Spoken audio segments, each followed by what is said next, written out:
All praises to Yahweh, Ba'ashem Yahweh Shai, Ba'ashem Makar Kodash. Double honors to the apostles and the elders of Great Millstone, and Shalom to the elected nation of Israel. And this is going to be a quick video on what the new covenant is, and ultimately just saying this point here, that if you claim that this thing is for anyone else other than who it says it's for, you are a liar, right? If you claim that this thing is for anybody else other than who it says it's for, you're just lying. And you're a person that is not to be trusted. And I'm gonna go straight to the point. Jeremiah chapter 31 and verse 31. Behold, the days come, saith, and I'm gonna read it verbatim even, right? Behold, the days come, saith the Lord, that I will make a new covenant with the house of Israel and with the house of Judah. So clearly right there, it said that the new covenant is with the house of Israel and with the house of Judah. Now we know that the house of Esau is also considered a house within the Bible, right? Doesn't it say house of Esau in the Bible, right? There's also other houses that exist on this earth, right? Let's go here. Obadiah chapter 1 and verse 18. I believe it says house of Israel. Yes, it does. It says house of Esau. Obadiah chapter 1 and verse 18. And the house of Jacob shall be a fire, and the house of Joseph a flame, and the house of Esau for stubble, and they shall kindle in them and devour them, and there shall not be any remaining of the house of Esau, for Yahweh has spoken it. So are the house of Esau part of what I read about in the new covenant? No, they're not. Now are the house of Jacob part of what I've read in terms of being part of the house of Judah or the house of Israel? Yes, they are. Is the house of Joseph part of the house of Israel and part of the house of Judah? Yes, he is. Right? But are the house of Esau part of the new covenant? No, they're not, because it doesn't mention them, does it? But the house of Joseph is part of the house of Jacob, and the house of Jacob and the house of Joseph are part of the house or the nation of Israel. Right? Now let me quickly go back, because when you read the new covenant, man, like if you're getting that anyone else is a part of it other than what it says, you're just a liar and you're not to be trusted. Jeremiah chapter 31 and verse 31 again.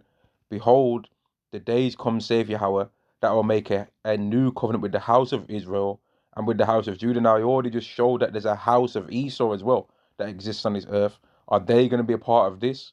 No, they're not, because if there was, it would have mentioned them. Now, are the house of Israel, the house of Jacob and the house of Israel the same house? Yes, they are. Are the house is the house of Joseph that it mentioned in Obadiah, is the house of Joseph part of the house of Israel? Yes. It's ultimately part of the house of Israel, man. Verse 32. Not according to the covenant that I made with their fathers in the day that I took them by the but in the day that I took them by the hand to bring them out of the land of Egypt, which my covenant they break, although I was a husband unto them, saith Yahweh. But this shall be the covenant that I'll make with the house of Israel, which is also the same as basically saying the house of Jacob. The house of Jacob and the house of Israel are the same thing. And within the house of Israel is the house of all the other different tribes of the 12 tribes of Israel. But the house of Esau is not within the house of Israel. The house of Esau has got its own thing that it's going to receive, which is what was read in Obadiah, and its destiny is to no longer exist. There's not going to be anything remaining from the house of Esau, because Yahweh spoken it.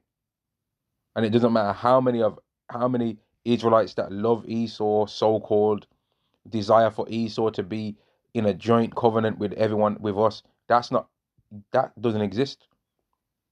We've got covenants with Yahweh. We don't have covenants with Esau. But this shall be the covenant I make with the house of Israel after those days, saith Yahweh.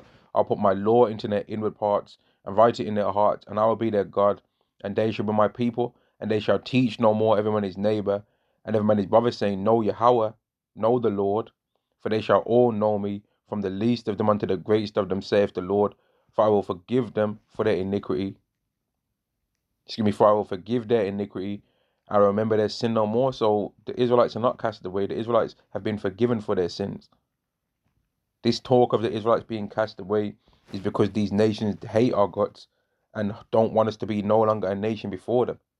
But the truth of the matter is that we're not only going to be a nation forever, every single individual Israelite is going to exist forever too, because we're going to be immortals, according to what the scriptures say, even according to Christianity's favorite verse that they like to read, John 3:16. Does it not mention everlasting life in there? As much as they read that verse, it's mad that they don't even actually understand how you get everlasting life. They don't understand actually how you get access properly and what you have to actually even do to get everlasting life, as much as they talk about it. And that's why that's not part of their doctrine. How you actually get everlasting life, like the actual things that a person will be doing to actually get the everlasting life. They don't talk about that. They don't know what scriptures to go to in the Bible to show how you're going to get everlasting life and become immortal. Some of them will actually have the nerve to say that everlasting life and immortality are not the same thing, because they're just ridiculous. But I planned on making this lesson short and not overly talking, so I'm going to end it there, right? If you say that Jeremiah, or if you say that this thing, right, this covenant is for anybody else other than it says, you are a liar, because the house of Esau is a house that exists within the Bible, but it has not been prophesied to be part of a covenant, a new covenant with Yahweh. It's been prophesied to be completely destroyed, right? Shalom.